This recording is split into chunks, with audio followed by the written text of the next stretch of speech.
Third pillar accounting का liabilities हैं, इसको डिस्कस करते हैं। नंबर थर्ड पिलर है अकाउंटिंग लायबिलिटीज़। अभी हम डेफिनेशन पे फोकस कर रहे हैं।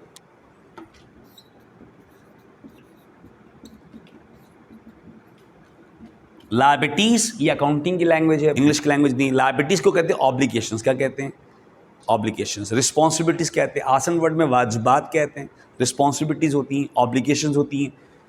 घर में भी बड़े भाई की जिम्मेदारी होती है, पेरेंट्स की जिम्मेदारी होती है। इस तरह बिजनेस में भी कुछ ऑब्लिगेशंस होती हैं जो परफॉर्म करनी पड़ती हैं। अब ऑब्लिगेशंस की डेफिनेशन क्या होगी? अगर आपको बिजनेस को नीड्स है पैसे की, लोन ले लेते हैं हम, उधार पे चीज़ें खरीदते हैं, मर्चेंडाइज फर्नीचर उधार पे खरीदते हैं, तो जब लेते हैं तो हमें आगे पैसे वापस भी करने पड़ते हैं, ऑब्लिगेशंस होती हैं। तो बिज़नेस अगर आप चला लो खुद तो बहुत अच्छी बात है, नहीं तो हमें पैसे उधार मांगने पड़ते हैं। तो मना नहीं है, याद रखिएगा, जिसको जल्दी पे ऑफ करना पड़ता है, नहीं तो बिज़नेस सर्वाइवल मुश्किल हो जाता है, वो फिर इंसॉल्वेंसी की तरफ चला जाता है। तो लायबिलिटीज़ को कहते हैं ऑब्लिगेशंस। वर्ड पे गौर कीजिएगा ज़रा। द क्लेम ऑफ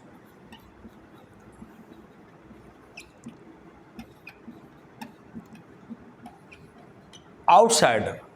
आउटसाइडर का मतलब बिजनेस के बाद जो आपके सप्लायर हैं, जिससे आप मर्चेंडाइज खरीदते हो, फर्नीचर खरीदते हो, जो जो नीड्स है आप उनसे पैसे नहीं देते हो, उनसे उधार मांगते हो। The claim of outsider on the assets of business. आपके बिजनेस में सिर्फ आप मालिक नहीं होते, किसी और के भी कंट्रीब्यूशन होता है। क्या बात है अगर आप ही मालिक हो, मगर कभी कभी पैसे की नीड्स होती है तो हमें थर्ड पार्टी से उधार मांगना पड़ता है। The claim of outsider on the asset of business is called liabilities. इसको कहते हैं वाजिबात, ऑब्लिगेशंस कहते हैं। रिस्पॉन्सिबिलिटीज आसान वर्ड है मेरा, इंग्लिश में समझा रहा हूँ। अकाउंटिंग की लैंग्वेज में लायबिलिटीज़ कहते हैं। फिर लायबिलिटीज़ की भी अलग अलग कैटेगरीज होती हैं। अभी तो हम आपको डेफिनेशन सिखा रहे हैं कि लायबिलिटीज़ को कहते क्या हैं। तो ये हमारा थर्ड पिलर है, लायबिलिटीज़, रिस्पॉन्सिबिलिटीज़। हमारा फोर्थ पिलर है जो बहुत इंपॉर्टेंट मुझे अकाउंटिंग में एज अ टीचर लगा, और आपको जो भी बिजनेस कर रहे हैं उनको लगेगा। नंबर फोर्थ पिलर है, one of the most important, accounting का बैकबोन कह सकते हैं,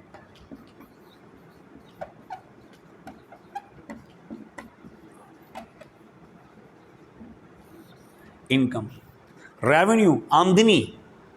मैं बिजनेस क्यों स्टार्ट कर रहा हूं? मुझे आमदनी चाहिए, मुझे रेवेन्यू चाहिए। रेवेन्यू क्या लेकर आएगा? कैश इनफ्लो करेगा। मैं इस कॉन्सेप्ट से ना पर लॉजिक से पढ़े कि रेवेन्यू करता क्या है। रेवेन्यू कैश लेकर आता है, और आज कैश किसको नीड्स नहीं है। आप बिजनेस क्यों स्टार्ट करते हो? ओनर को क्या चाहिए? प्रॉफिट। तो प्रॉफिट किस फॉर्म में चाहिए? कैश की फॉर्म में चाहिए। याद रखिएगा, बिजनेस करेंगे तो ऐसे किस काम के जो कमा के ना दे। रेवेन्यू बड़ा इंपॉर्टेंट है। हर बंदे ने बिजनेस क्यों स्टार्ट किया? रेवेन्यू कैश इनफ्लो करता है। तो पांचवा पिलर एक्सपेंस है, उसमें कैश आउटफ्लो होगा। तो कैश आउटफ्लो होने के लिए इनफ्लो भी होना चाहिए। और मेरे हाथ का इशारा देखिएगा, इसको मैंने कैपिटल से तशबीह दी है। कैपिटल ये लायबिलिटी से कम होनी चाहिए। एसेट्स ये है। रेवेन्यू मेरा इससे ज़्यादा ऊपर है। एक्सपेंस मेरी ये वाली लास्ट है फिंगर। एक्सपेंस को कम ही रखिएगा, ज़्यादा ना रखिए। रेवेन्यू हमेशा ज़्यादा हो, और लायबिलिटी से ज़्यादा ही है रेवेन्यू, और एक्सपेंस कम रखिएगा। तो ये अगर पांच पिलर अपने हैंड को देखो तो पांच पिलर आपको यहीं नज़र आ रहे हैं। तो रेवेन्यू की डेफिनेशन आपको मैंने लास्ट वीडियो में दिखाया था। एक मैन्युफैक्चरर भी होता है, एक मर्चेंडाइजर भी होता है, एक सर्विसेज भी होता है। सब ने काम करना होता है, सबके अपने अपने बिजनेस हैं। अब हम ज़्यादा फोकस कर रहे हैं मर्चेंडाइजिंग और सर्विसेज को। तो जो मर्चेंडाइजिंग बिजनेस होते हैं वो कहीं से प्रोडक्ट लेकर आते कॉस्ट प्राइस पे। जैसे 100 रुपये की लेकर आया, 200 रुपये की बेची। मैं चीज़ बेच रहा हूँ, मर्चेंडाइज बेच रहा हूँ, या मर्चेंडाइज नहीं बेचूंगा तो सर्विसेज परफॉर्म कर रहा हूँ। सबका मेन मोटिव क्या होता है? प्रॉफिट कमाना। तो हम पहले चीज़ बेचते हैं सेलिंग प्राइस पे। तो कस्टमर को जब सेल्स का वर्ड आता है, तो सेल्स का वर्ड तो बड़ा इंपॉर्टेंट है। बहुत से लोग बोलते रहते हैं सेल्स का मतलब कॉस्ट प्राइस पे चीज़ लेकर आना, ये परचेजेस कहलाता है। और यही चीज़ में प्रॉफिट करा के बेचना, याद रखिएगा, सेलिंग प्राइस कहलाता है। तो वर्ड पे गौर कीजिएगा। सोल्ड गुड्स, गुड्स का मतलब चीज़ों के कारोबार होते हैं। मर्चेंडाइज बेचने वाले जो कॉस्ट प्राइस पे लेकर जिसमें वो डील करते हैं। कार का शोरूम वाला कार में डील करेगा, बुक शो वाला बुक्स में डील करेगा, मेडिकल स्टोर वाला मेडिसिन में डील करेगा। तो उसकी गुड्स होते हैं मर्चेंडाइज, सोल्ड गुड्स। किसको बेचेंगे? कस्टमर्स को बेचेंगे। और कस्टमर हमारा बैकबोन होता है, कस्टमर से डील बहुत अच्छा करना चाहिए। हमने गुड्स बेचे कस्टमर्स को, या अगर आपका सर्विसेज बिजनेस है तो आप चीज नहीं बेच रहे हो, सर्विसेज दे रहे हो। प्रोवाइड सर्विसेज टू कस्टमर्स लिख सकते हो, क्लाइंट्स लिख सकते हो। रेवेन्यू इंक्रीजेस, जितनी भी चीज बेचूंगा रेवेन्यू बढ़ेगा। आजकल 24 घंटे के लिए शॉप खुली हुई है, 7 डेज अ वीक। क्या मकसद इसका? जितने कस्टमर्स को चीज़ बेचेंगे उतनी आमदनी में इजाफा होगा, और जितनी आमदनी में इजाफा होगा उतनी बेनिफिट होगा आपको, उतना कैश आपके पास ज़्यादा आएगा। पर एक्सपेंस होते हैं, लेस करने के बाद नेट प्रॉफिट बनता है। रेवेन्यू किसको जाएगा? अल्टीमेटली ओनर को, जो पैसा लगा रहा है। रेवेन्यू इंक्रीजेस, कैपिटल, इसको आमदनी कहते हैं, आमदन कहते हैं। बहुत इंपॉर्टेंट चीज़, और ये आपका पिलर बड़ा इंपॉर्टेंट है, रेवेन्यू। अगर ये ना हो तो बिजनेस कोलैप्स हो जाएगा। बिजनेस खोलना क्यों ज़रूरी है? लोग संडे को भी शॉप क्यों खोलते हैं, बिजनेस क्यों स्टार्ट करते हैं? उनको चीज़ बेच के अर्न करना पड़ता है। अगर 1, 2, 10 दिन के लिए भी बंद करेंगे, एक्सपेंस तो अपने हैं, एक्सपेंस तो ज़्यादातर फिक्स कॉस्ट भी है, वेरिएबल कॉस्ट भी है, तो हम फिर टेंशन में आ जाएंगे। किसी हर शख्स को आगे बढ़ के काम करना है। अकाउंटिंग ऐसी चीज़ नहीं है, अकाउंटिंग आपको सिखाएगी कि क्या आपको लाइफ सेट करनी है। ज़रा रेवेन्यू तो जो लोग अपनी ज़िंदगी में नहीं करते, करना चाहिए। उसके लिए एक शेर बहुत अच्छा है, ख्वाहिश गिरता नहीं फल झोली में, वक्त के शाख को मेरे दोस्त हिलाना होगा। अंधेरे को बुरा कहने से कुछ नहीं होगा, अपने हिस्से का दिया खुद ही जलाना होगा। तो यू आर एफर्ट करनी है, देन रिजल्ट आपका आएगा। अब एफर्ट करनी है, no effort no result, no gain no pain. Business का उसूल ही है। बिजनेस एक वेरिएबल कॉस्ट होता है, जितना हम इनपुट देंगे उतना वो आउटपुट देगा। No input no output. जी, 5वां पिलर हमारा लास्ट पिलर है अकाउंटिंग का, जिसको मैंने फिंगर्स पे रखा था, एक्सपेंसेस लास्ट। और एक्सपेंसेस आपको सबको पता ही होंगे एक्सपेंसेस क्या होते हैं, मगर डिस्क्राइब करते हैं एक्सपेंसेस।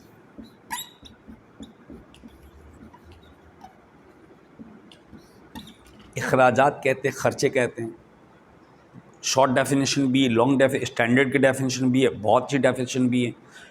तो सबसे पहले तो द बेस्ट डेफिनेशन जो कि स्टैंडर्ड्स, कोशिश तो करेंगे इतनी करें, वर्ड पर गौर कीजिएगा ज़रा। Expired cost of assets,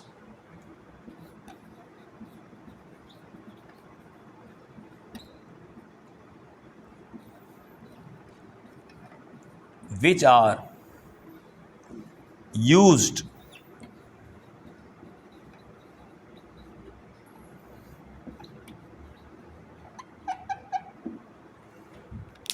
expired cost of asset which are use for making revenue.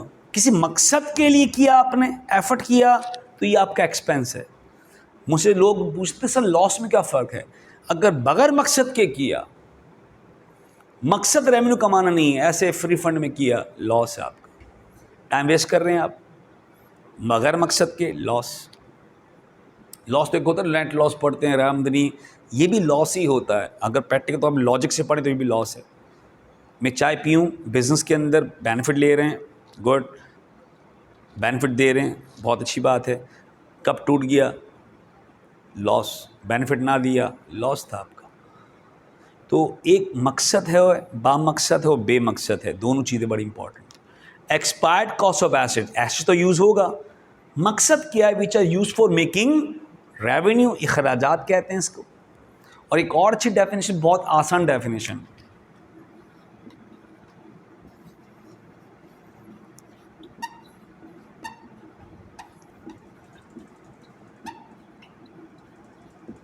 Cost of doing business. Business चलाने के लिए जो भी कॉस्ट लग रही है, चाहे इलेक्ट्रिसिटी का बिल दे रहे हो, रेंट देते हो, सैलरी पे कर रहे हो, एक्सपेंस बुरा नहीं है, लॉस बुरा है। एक्सपेंस मकसद वाला है, सही है। और लॉस बेमकसद, मतलब कर लिया हो गया, होता भी, लॉस भी होता है, डिसहार्ट नहीं होना चाहिए। Expired cost of asset which are used for making revenue is called expense. इसको अखराजात बोलते हैं, एक्सपेंसेस कहते हैं। तो मैंने अभी आपको 5 पिलर्स की डेफिनेशंस बताई हैं one by one.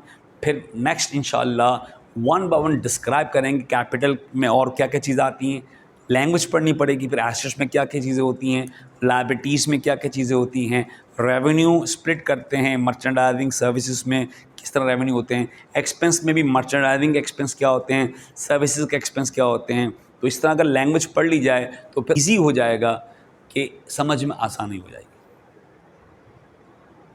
Thank you बेटा, अल्लाह हाफिज़।